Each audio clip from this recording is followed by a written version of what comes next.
हरे कृष्ण। यह ओमकार अक्षर ही ब्रह्म है, यही पर ब्रह्म है। इसी ओमकार रूप अक्षर को जानकर जो मनुष्य जिस वस्तु को चाहता है उसको वही मिलता है।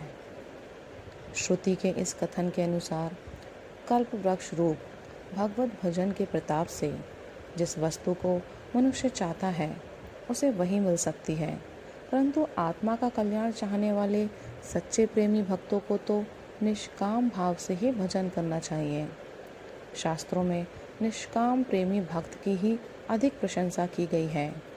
भगवान ने भी कहा है, हे भरतवंशियों में श्रेष्ठ अर्जुन, उत्तम कर्म वाले अर्थार्थी, आर्त, जिज्ञासु और ज्ञानी अर्थात निष्कामी, ऐसे 4 प्रकार के भक्तजन मुझे भजते हैं। उनमें भी नित्य मेरे में एक ही भाव से स्थित हुआ अनन्य प्रेम भक्ति वाला ज्ञानी भक्त अति उत्तम है, क्योंकि मुझे तत्व से जानने वाले ज्ञानी को मैं अत्यंत प्रिय हूँ और वे ज्ञानी मुझे अत्यंत प्रिय है। इस प्रकार निष्काम प्रेम पूर्वक होने वाले भगवत भजन के प्रभाव को जो मनुष्य जानता है वह एक क्षण के लिए भी भगवान को नहीं भूलता और भगवान भी उसको नहीं भूलते। भगवान ने स्वयं कहा भी है, जो पुरुष संपूर्ण भूतों में सबके आत्मरूप मुझ वासुदेव को ही व्यापक देखता है और संपूर्ण भूतों को मुझ वासुदेव के अंतर्गत देखता है, उसके लिए मैं अदृश्य नहीं होता हूँ और वह मेरे लिए अदृश्य नहीं होता है, क्योंकि वह मेरे में एक ही भाव से नित्य स्थित है। भला सच्चा प्रेमी क्या अपने प्रेमास्पद को छोड़कर कभी दूसरे को मन में स्थान दे सकता है? जो भाग्यवान पुरुष परम सुख में परमात्मा के प्रभाव को जानकर उसे ही अपना एकमात्र प्रेमास्पद बना लेते हैं, वे तो अहर्निश उसी के प्रिय नाम की स्मृति में तल्लीन रहते हैं।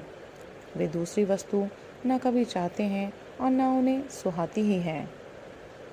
अतएव जहाँ तक ऐसी अवस्था ना हो वहाँ तक ऐसा अभ्यास करना चाहिए। नामोच्चारण करते समय मन प्रेम में इतना मग्न हो जाना चाहिए कि उसे अपने शरीर का भी ज्ञान ना रहे। भारी से भारी संकट पड़ने पर भी विशुद्ध प्रेम भक्ति और भगवत साक्षात्कारिता के सिवा अन्य किसी भी सांसारिक वस्तु की कामना, याचना या इच्छा कभी नहीं करनी चाहिए। निष्काम भाव से प्रेम पूर्वक विधि सहित जप करने वाला साधक बहुत शीघ्र लाभ उठा सकता है।